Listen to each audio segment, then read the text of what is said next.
Hey everyone, it's John here from Hot Take Hockey back with another video. I just wanted to record a quick thoughts video on the Rangers Lightning Eastern Conference Final. I already did a preview with Jeff on the Oilers Avalanche Western Conference Final, so check out that video. But just a quick video for this one. I just want to go over it quickly because the other one's longer. I want you guys to give me your thoughts if you like the shorter previews, the longer previews. But just to go over the quick thoughts on how I see this series playing out, or the potential scenarios of this series, and just the big players, of course. So Lightning, Rangers, like the biggest thing for me right off the bat is the easy, point of matchup, which is Shesterkin versus Vasilevsky. I think for those two guys, that's the easiest point where you look at those two guys are going to be battling it out. That's a goalie matchup that we really haven't seen throughout these playoffs to this extreme. Shesterkin right up there in terms of the Vezina conversation all year. He was even in the Hart conversation for a lot of the year. Vasilevsky's always in that conversation, especially when it comes to best goalie in the playoffs, seeing 2 Stanley Cups for the Lightning. So Vasilevsky, Shesterkin, that's the easy matchup to point out. Defense. I think when you talk about on that left side, the Lightning have always had a threat on that left side of Hedman, McDonough, Sergachev. Sergachev being their third defenseman on that left side. McDonough is an absolute beast with blocking shots, everything defensively. You know how big of a beast Hedman is. But you look on the Rangers side, Adam Fox is becoming a star and has been a star the last couple of years as a defenseman. So you look at Adam Fox, Trouba has been getting under the opposing player's skin. You look how great Keandre Miller has been with that reach, with that body, with that frame, with that speed. Lindgren, when he's healthy, can be a beast. And the Rangers now have a building core on that defense. You look at the forward groups, though. The Rangers, the way Zibanejad, Panarin, Kreider, they've been producing Kopp. You go down the list, and then the kid line. I mean, you talk about the Lightning over the last few years, their third line. Yes, it was Gaudreau, Coleman, and Gord, but this year, guys like who they just got, Nick Paul. You've seen the additions of, yes, he's played on the second line as well, Ross Colton, and what he's done growing with the Lightning. And then you look at Brandon Hagel as well, contributing in different aspects. So the Lightning have built kind of their own third line. Corey Perry stepped in when need be, and he scored some goals. So you build off of that, and obviously we can talk about the Lightning stars. We'll see what happens with Braden Point, but even past Braden Point, you have Steven Stamkos, you have Nikita Kucherov, you have the supporting guys around there. Anthony Cirelli, you have Killorn, you have Palat. So I think for both teams, they have the stars, they have the third lines. I think even more specifically this playoffs, the kid line for the Rangers has been a storyline, and Philip Hedl, who was struggling to find his consistent spot in the lineup and had his lineup spot up in the air going into the playoffs, has been a key piece for the Rangers' run here. Philip Hedl has been huge, contributing shots, blocking, he's been good. He's been great. I think Hedl has been a really big storyline, and playing with the 2 younger guys as well in Lafreniere and Kakko.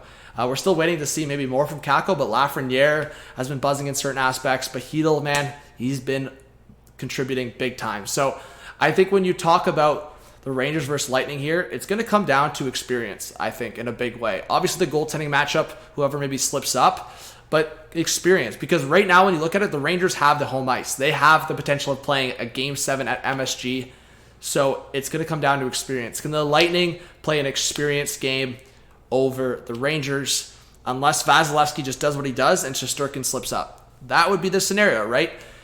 Because the way Shesterkin is this year, I wouldn't put him in the conversation as the 2 goalies they've played in the prior series in Campbell and Bobrovsky. Shesterkin's been way above that. Even though Campbell had good numbers for a lot of the year, slipped up. Bobrovsky had a better year, but it's still Shesterkin. So if Shesterkin can somewhat match up against Vasilevsky here, there's going to be different aspects of this series coming into play.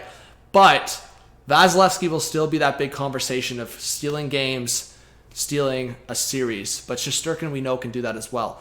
John Cooper versus Gerard Gallant. I mean, Gallant is looking for this tour to continue, for this journey to continue, because he's been disrespected from his previous teams, disrespected by Florida, disrespected in a way by Vegas.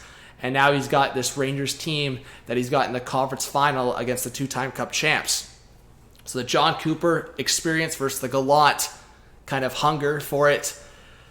It's going to be interesting. I'm excited for this series. I think, based on looking at both series, I hope for Game 7s. I mean, a Game 7, McKinnon versus McDavid, and then a Game 7 at MSG, 2-time Cup champs versus the Rangers.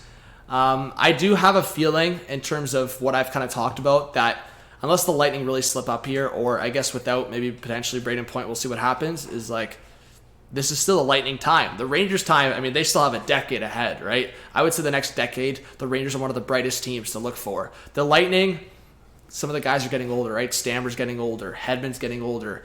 I would say, obviously, Vasilevsky is in his prime right now, and Point, they still have Point, Cirelli, some of these guys that are going to be good for a while, but the Lightning are getting older. The Rangers still have the next 10 years.